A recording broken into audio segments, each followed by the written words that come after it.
The battle for delegates moves to the Cowboy State, with the GOP holding a delegate-picking powwow in Wyoming today. We're hearing how campaigns can offer perks to delegates going to the Republican and Democratic conventions in July, all done legally to keep their support or even switch their support. Hi, everyone. I'm Eric Bolling. Welcome to Cashing In, our Cashing In crew this week. Jonathan Honig, Andrea Tanteros, and the one, the only Ed Henry. Also joining us, Juan Williams. A reminder to our viewers, Juan has a new book out now called We the People. Be sure to grab a copy of that. It's a great read.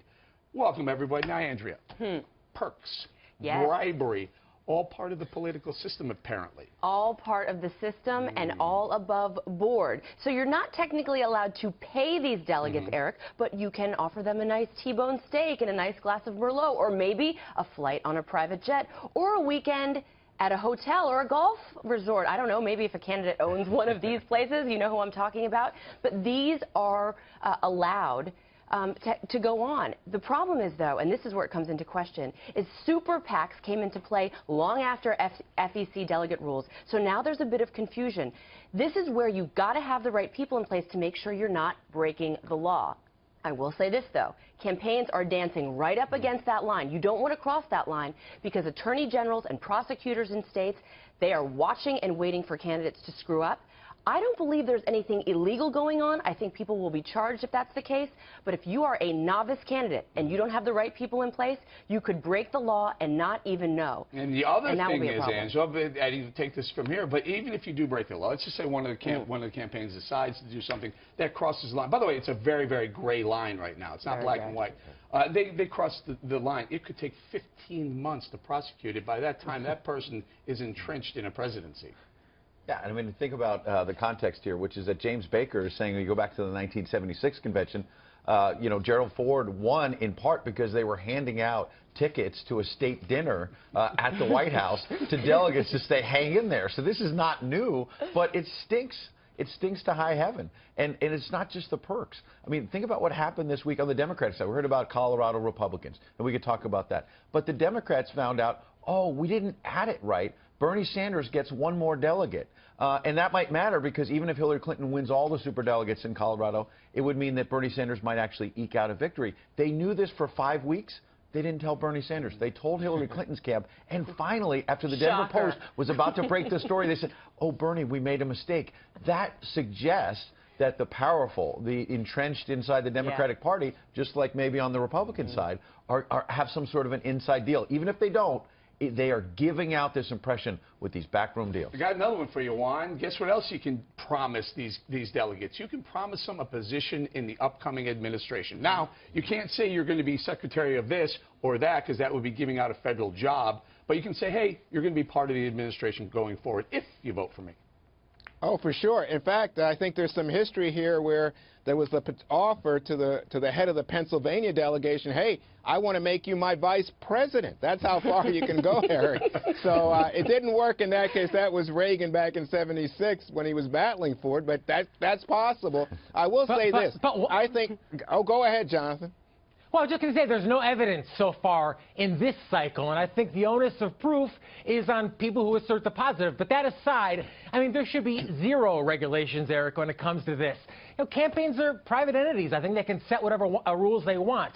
But voters don't vote based on perks. They vote based on their values, especially the delegates.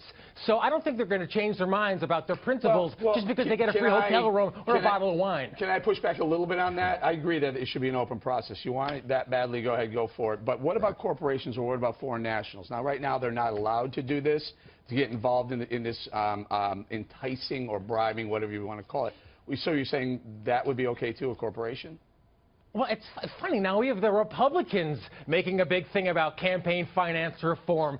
I mean, it's irrelevant, Eric. It wouldn't make a difference. I mean, if delegates are so shallow that they will change their vote based on a free hotel room or a bottle of vodka or an airplane trip, then they deserve what they get in a bad candidate. Or, well, let me finish my earlier... Yeah, go ahead. But just think about this for a second. No, I'm not sure we're going to stop at a bottle of vodka or a hotel room cycle. You may be talking about the whole vodka company. Go ahead, Juan. Or not even that, not even that. Sorry, Juan, not even that, Eric. What if you say, you know what, candidate A, I'm really down on my mortgage. I need about $300,000. Someone like Jonathan Honig goes, oh, there's no problem with that. These delegates are moral. This is such a moral, not corrupt political system at all. And the establishment, oh, they're focused on doing the right thing.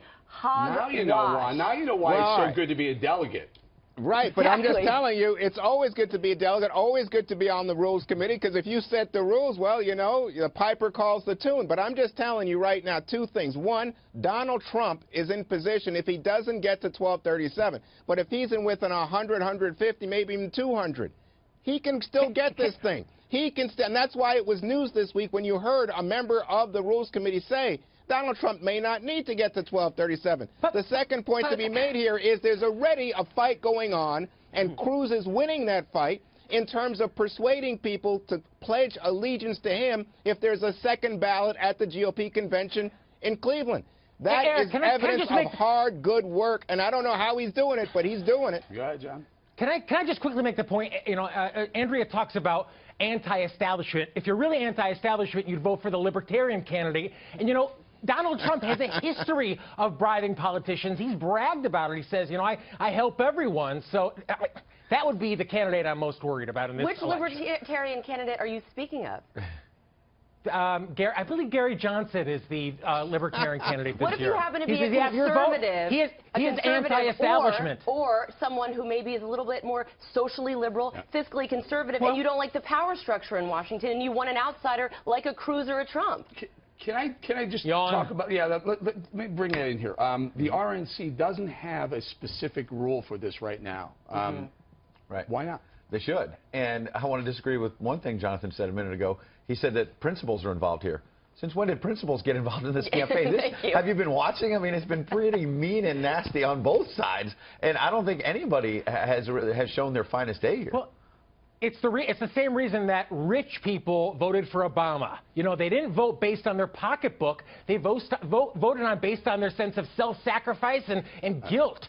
So, you know, people, again, they vote their principles, they vote their morals. They don't vote because especially the delegates, because they got $500 in their pocket. Let me throw this to Juan. Juan, throughout this process, you keep bringing up the RNC's, you know, the establishment class who keeps saying it's all about the rules. Now, if there's no rule, literally there's no rule, Juan, would it be okay for Donald Trump, who has literally infinite amount of money to be doing this, to offer, say, I don't know, $1 million per delegate to get your vote?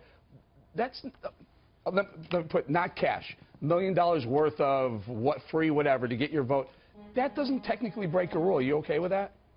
Well, no, I mean, it stinks of bribery. And I think the people who'd be most outraged might actually be Trump supporters who think the establishment is thwarting their guy because they are manipulating the rules. And I think, Eric, you've been on target in pointing out how, you know, the rules are pretty fungible. They're not fixed, and therefore they can be perverted or twisted by the powers that be or the establishment. Yeah. So you're asking me, is it okay with me? You know what? Play within the rules. But you keep saying, hey, rules are rules. It's not 1237. That's the rule. But Eric, you have been all over this, and really, I mean, you've been so on point on this. But also, I'd point out, if you're a campaign that doesn't know the rules, because you're maybe not an experienced candidate, you may actually end up breaking a rule and not knowing it. And you know, it could be the Trump campaign. But they haven't. We don't know of any rules broken so far. It's that people don't know the rules, can't play the game effectively. Right. Like they say in boxing, protect yourself at all times. They change the rules with 2 minutes left in the fourth quarter. Oh, stop. Nobody's changed any rules.